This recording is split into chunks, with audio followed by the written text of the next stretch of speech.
and now we're going to utilize the rotators externally, so opening up, which will eventually be helpful for you when you're elevating your arm. That arm has to naturally rotate out, and oftentimes if it gets weak, we tend to keep it in, and it makes us hike our shoulder. And so this muscle group is on the back side of the scapula. It's actually two muscles, the infraspinatus and the teres minor, and that's what rotates us outward. And so we've been talking about pure spin in this direction. Now if you want to just think of a pin coming down, we're going to pivot around that pin, okay, and just keep that pure spin in a different direction. So what Tracy will do here is started her on the inside, and we're just going to try to rotate outward like this, okay?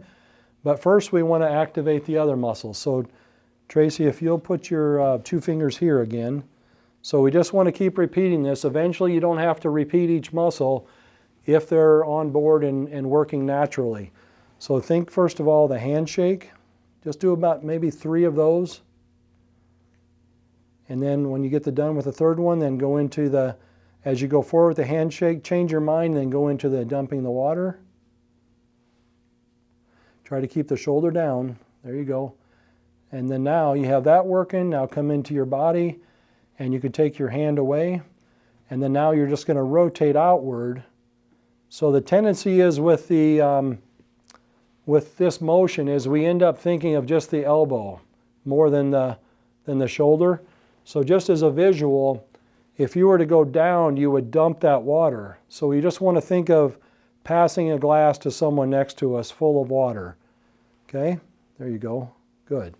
And you could think of that pin, so she's just, the humeral head is just pivoting it around that pin, and then that way we're targeting the exact muscles that we're trying to elicit an engagement so that we can progress to actually elevating actively with the roll of the backside of the rotator cuff.